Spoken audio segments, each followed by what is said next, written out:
Ready? Yep. Legends tell of great and terrible beasts. When you hear the sounds of hurricanes and cracks of thunder through the air, you know your doom has arrived. For the drakes have come to burn all they see. Dragons are both great and terrible creatures, hoarding their treasures, slaughtering those that stand in their way. They were there at the beginning, and they will be there at the end. That was really loud, that spike there. At the end. Better. Today's episode is about Dungeons and Dragons, more specifically, dragons. Dawn of discussion.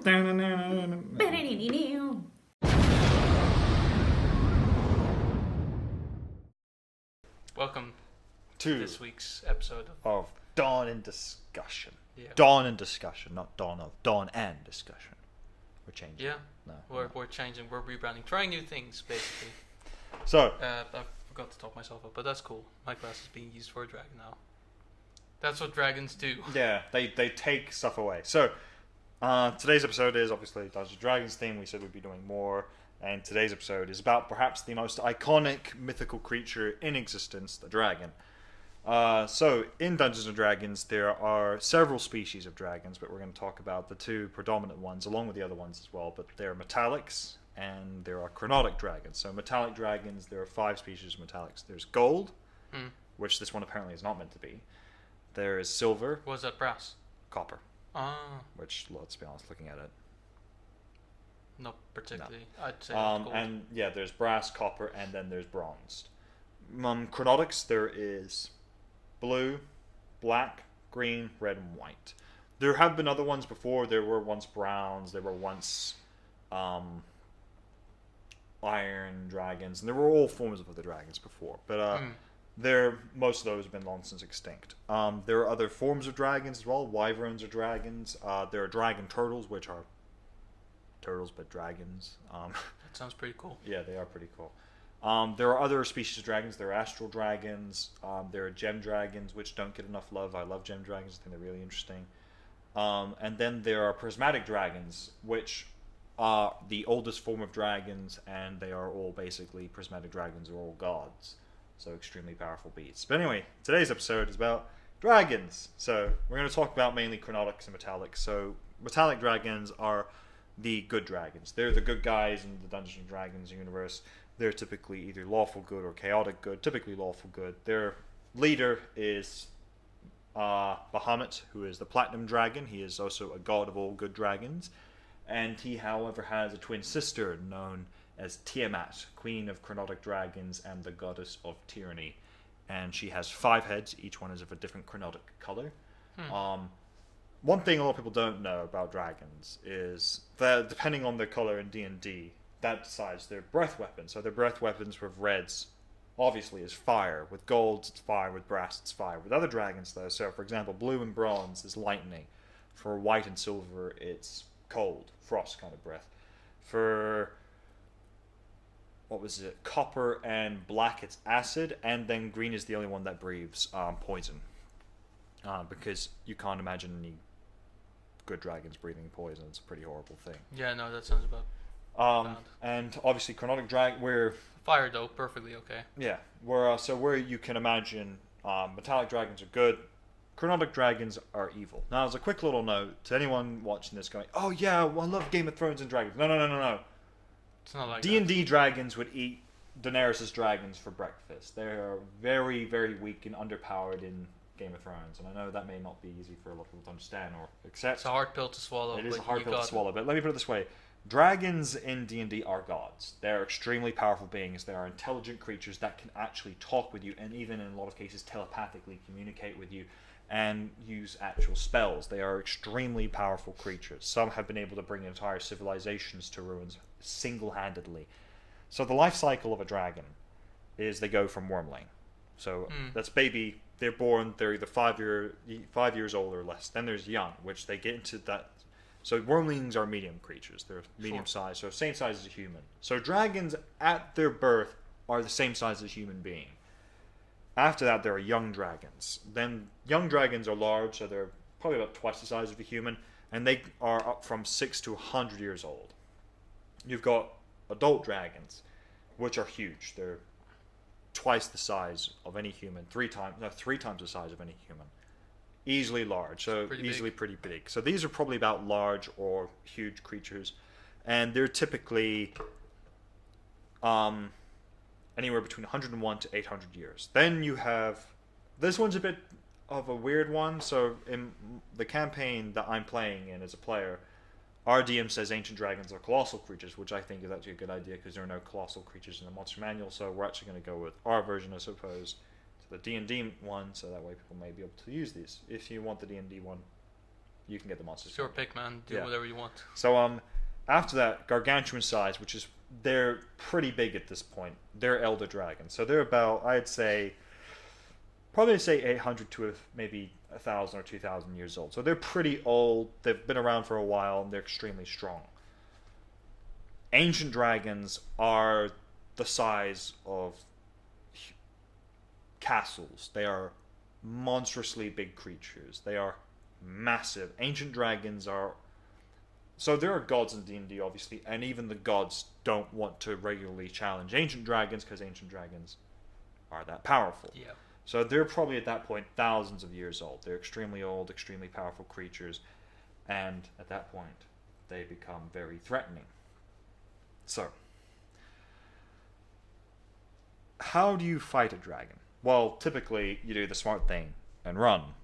Usually, yeah. Usually. Unless your DM forces you into combat. Onto a situation. And you can kill dragons at certain points. So, ancient dragons are without doubt the hardest to kill. They have the most hit points, they have a high armor class, they can cast spells, and they rule a lot of places. However, the best way to defeat a dragon is to use their own ego against them. All dragons, even metallic, have egos. Yep. They're extremely egotistical creatures, very self-absorbed. They believe nothing can challenge them. Think Smaug from The Hobbit. Yeah, Smaug is a good basis. So as a quick note though, dragons don't look like Smaug, they look like these. They've got 4 legs and wings, and they have thumbs. Whereas Smaug is more like a wyvern with the whole... Sure. So he hasn't got actual hands, that's the only problem. But in terms of personality, he's pretty He is an ancient red dragon through and through. He is as close as you can get to an actual D&D movie version of an ancient dragon.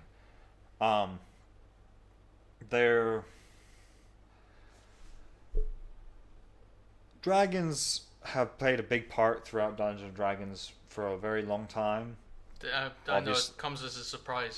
It's weird, isn't it? What are dragons doing in Dungeons and Dragons? I have no idea. And the thing is, part of it is wherever you go in Dungeons and Dragons, you're more than likely to find each continent has dragons, and each continent has their own interactions with one another. They're not all exactly the same. So, I guess we can sort of speak from experience of having fought dragons. So. Yeah. In one campaign, one shot I did, Ron here fought and killed alongside everyone, basically an elder dragon, so very powerful still.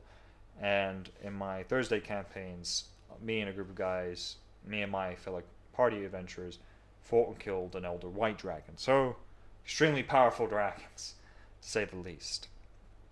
And do you want to fill them in on your experiences of how you? Oh, it sucked, absolutely. Well, I mean, it was mostly like, if we could have avoided that confrontation, we should have, but actually our pure intent was actually to go and actually kill that dragon. And I was playing as a dragon hunter, so I didn't really have much choice. But basically, so this was a green dragon, wasn't it? Yeah, it was. And basically he had his own little cave that he hid in. And basically he was he mind controlling a couple of creatures as well to fight this condition? Yeah. The most annoying thing he did was conjure up a wall that prevented me from shooting him. Other than that, for the most part, it went pretty alright. I think the wall was like the thing that kept having him pretty good. We got a couple of good hits in, but he was constantly protected. And if it wasn't for, honestly, divine intervention, we would have probably not beaten him as well. Yeah. It was ridiculously difficult. Yeah. Especially attacking him So his armor class was about what 22. 22. 21, I think actually 21. Yeah. So basically, if you have a pretty good hit roll, it's still not good enough. Like you could pretty much only hit him with a natural 20 in most cases, Yeah. or at least a natural 17. Maybe. 15, because you guys were pretty high level at that point. So it was more rolling lower than 15. You were going to struggle to hit him. 15 or higher, it was still a pretty good guarantee. Depending on the weapon. Also, the thing is, he had 400 hit points, and that's where dragons really get people as well. Dragons are tanks. They're meant to be hard to hit, and even when they are hit, they're meant to really withstand a lot. Yeah. Also, I tried to set them on fire. Yeah. It worked all right. I think it worked for a bit, yeah. Yeah. So, a little bit of how the fight went. So, and the journey to the fight is, they were tasked by this hunting lodge to basically go out and find and kill this dragon because, well, it was near a human city. It was living in a forest near a human city, and basically, the Church of Bahamut and the Hunter's Lodge found out about the dragon. Were like, well, this thing is a threat to our city. It could wipe out our entire city if we just let it live there for too long. So they tasked the group of adventurers to go out there and find the dragon and kill the dragon.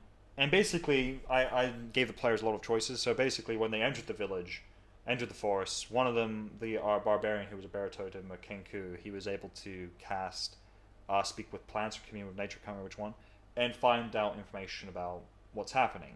But once they got further into the forest, they found themselves in a position where they were starting to now encroach into the dragon's territory. So when he casted it again, it alerted the dragon of their presence. Yeah, that was Kenku, yeah. Yeah, that was the Kenku. And the thing is, I made it entirely possible for them to sneak up on the dragon without it being aware. It was when they did that, it's like, well, the dragon knows whatever happens to the trees because, well, it's controlling everything. So it was like, huh, okay. Hello there. You're coming into my lair. Good to know. Yeah, So- also he apparently killed someone of the hunting guild. Well, they didn't kill, but mortally wound, for sure. Yeah. Which He- was kind of a provocation. Yeah. So my opinion. the Hunters Hunters Lodge had already sent in hunters to go and find and kill the dragon, and the dragon had already killed them, or had other creatures kill them Yeah. for him. So, each dragons have their own area effect. Green dragons send up this green poisonous cloud that cover the area they're in, and green dragons, each one has their own personality. Red ones are the most egotistical and the cruelest. Blue ones are more honorable. They're still evil, but they're honorable. Green ones are manipulative, and they like to control things, and they like to manipulate events. Black ones are pretty tanky. They take damage and they just go in and wreck up places. White ones are hunters. They're pretty primal. So you were dealing with one that was sort of manipulating the creatures in the forest. So as they Yeah. went through, And us. yeah, and you guys as well. Yeah, it was sort of because Not me, because I was a dragonborn. yeah, of course, that Can't was the fucking- reason. But I mean that's it. I mean, dragonborn hunting a dragon. You get the joke. yeah.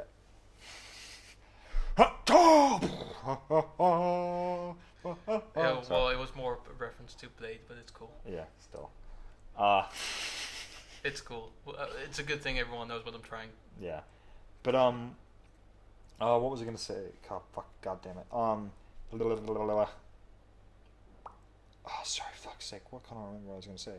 Dragons Right. being manipulative. Right, and basically, when they were getting close to the dragon's lair, they found themselves where they had to go through a maze, and they couldn't go around it. They couldn't go above it because the green cloud touched the top of the maze. So going into it, basically, they'd start taking poison damage. So they had to go through the maze. Yeah, beautifully. We went exactly right. You actually, like, every turn you took was the right turn in the end. So it felt to us like it was like a fake maze. Yeah, which is kind of annoying because, like, if they had taken one different turn, it would have completely fucked them. They would have been in there a lot longer. But they got through that maze pretty quickly. Which, in the end, fine. That's okay. Basically, what the plan was, basically, I had made multiple stages so that way events would decide on how easy the final confrontation would be or how hard it would be. So, if they had gone through undetected, without learning the dragon of their process, they would have found the dragon sleeping, and they could have sneak attacked it and gotten advantage on a full round of attack on it, and it would have been one on however many it was at the time. the way you guys did it was both kind of a good and negative side. So you got through the maze quickly, but you alerted the dragon. So the dragon was ready, but it didn't have time to assemble its full force. It was actually assembling an army, essentially. So if they had gotten there, alerting the dragon, taking a long time in the maze, they would have gotten there. It would have been the green dragon and basically like 5 other creatures. And at that point, it's like, well, that fight is hard. But yeah, you guys did very well. And annoyingly, the dragon never got his breath weapon back. So as a quick note, if you're ever playing with dragons, dragons have breath weapons. And basically, you can't just keep using, otherwise you can kill your players quite quickly. So the players took 80 points of poison damage and had to make a constitution saving throw. DC was 22. So they had to roll a 22 or higher to save. Or take 80 points of damage or half that. It's 77 in the Monsters Manual, but I increased it slightly just to make it more destructive and dangerous. The annoying thing was you have to roll a d6 every time at the beginning of the dragon's round to see if it gets its breath weapon back. It used it once and never got it back. So Sweet. you guys were very lucky with that, because that's where dragons really fuck you up. To be fair, I think in that game I was lucky altogether. Yeah. But anyway. Because I think I tried to taunt it as well, so that it will pretty much by default try to attack me. Yeah. If I remember. So and it missed quite frequently, actually. Yeah. I was rolling really poor that night, and it had plus 15 to hit on a lot of attacks. So after I was like, what's happening? Why? why is this going? Why is this happening to me? But anyway, that was fun. other things elder, adult, and ancient dragons have is they have things called legendary resistance, which means they basically, when they fail the saving throw, they can choose to succeed. And some DMs change certain things, so you can either choose to succeed and just take half damage, or if they use legendary resistance, they can take no damage. Right. So it varies. They also have legendary actions, which mean during the middle of someone else's turn, a dragon, you can, as the DM, go, no, the dragon's going to take an extra bit of a turn and do something like this. That's kind of scummy, but fair Which, in certain situations where it's like, I want to throw a lot at you, but you're already fighting a very powerful dragon. enough. I feel like I can't throw everything. Nah, you're gonna die, bro. Yeah. Oh man. But anyway, there are lots of famous dragons in the world of D&D. So there's, in the campaign we're running on Thursday, we've met some dragons. I'm not sure whether or not they're known to the actual D&D universe. I'll ask the RDM about it. But we've met metallic dragons, one called Lady Silverine, Silver Dragon, one called Lord Apollo, a gold dragon, who our very introduction was, we didn't even see him, we heard him coming as we were in the city of Waterdeep, and we were just sitting there because it was the Dragon Festival. So obviously dragons were coming, and we were just sitting there, and we just heard outside as the dragon was flying by, he was going, ha ha! And we all went, oh god no, what is this? I love how there's always so many characters in D&D that you just do not want to interact with. Yeah, he was one of them. And we're about to meet an ancient red dragon called Cloth, who is as old as some of the gods. Which means he's fucking powerful. Thankfully, I don't think we have to fight him if we can decide not to, but he's intimidating to say the least, and that's putting it mildly. Cool. Well, that's pretty... Do you have any questions about dragons? You can ask any question you want. I do have questions, actually. Go for it. When starting out, like starting a campaign, Yep. pretty much level 1. I know this is really down to the story, but what is the likelihood of actually coming across a dragon in the wild? Oh, that's a good question. It will vary from DM and campaign to campaign. For me, it's one of those things where the content you're going on is pretty filled with dragons. Right. So you will probably come across dragons, but you don't have to fight them all the time. So, for example... I mean, I know my character, he probably would try. One of the... Knowing your character, he probably would, yeah. But one of the places... So my campaign's going to be somewhat homebrew. A lot based on it already that's pre-existing. But one of the places in it is a desert called Crete, which is very empty. And in the... Much like the real Crete. Yeah. There is, however, It's not a desert, a it's city... There's a city in it called... what did I call it? I think I called it... It's time for your mid-search entertainment. Sorry. The weather is still pretty good. Yeah, Honestly, for February, splendid. I can't remember what I called the city. I'll remember when we actually get to it. But it is actually ruled by an ancient brass dragon. So the most of the desert is ruled by this dragon, and therefore chances of you coming across her is pretty high. Okay. So you can meet her, and she roamed the skies around Crete. So you could even see her just flying by one day. Sure. There have been dragons that live within the mountains on the continent. So meeting dragons is coming across them and meeting them is a possibility at all times. But fighting them, that is where things become Scary. because dragons, especially ancient ones, that's endgame kind of boss level stuff. They're Right. extremely powerful at that point. So yeah. Cool. Another question I would have is: are there any defect dragons? So metallic dragons that are actually evil, and Yeah. colored dragons that are actually good. Yeah, of course. Once again, like that's the thing. So while there's the alignment system, which my DM on my campaigns doesn't agree with them all the time, which fair enough. Sure. Mine is very much of I agree with them. I use them as a baseline. Like this is how I think the creature should act typically. However, I would also say the Dungeon Master Guide is exactly what it is. It's a guide. It's more guidelines than actual rules. Sorry for my little. That's fair enough. Yeah. Which is true. So you can easily come across some metallic dragons that have turned evil and some chronotic dragons that have taken on a path of somewhat redemption and being good and trying to help Sure. people. It is very rare, but it is possible. Fine. Now, can you train dragons, and if so, how? So, funny story. Our Thursday campaign, we have a ranger who has a red dragon. Originally, we thought it was a red pseudo dragon called John. So pseudo dragons are like fey dragons. They're very small. They never grow larger than tiny. Sure. So they're already like that big. They're house-sized cat. They're cat-sized dragons. But as it turns out, it's not a pseudo dragon. As it turns out, we think it's an avatar of Tiamat. So that's fun to deal with. Sure. And it is a red dragon, but it is a good dragon. So there you go. That's an example. The thing is, with training them, dragons, I would say, at birth, are a little bit like birds. They will attach to the very first thing they see as a maternal figure. So you Cool. could potentially get a dragon as, like, a pet. It will eventually get smarter. And the problem is depending on... So if you got a white dragon, chances are it will be fine. It'll be pretty docile throughout most of its life towards you. If you got a blue dragon, which is the most intelligent of the chronotic dragon kind, the older it gets, the smarter it gets.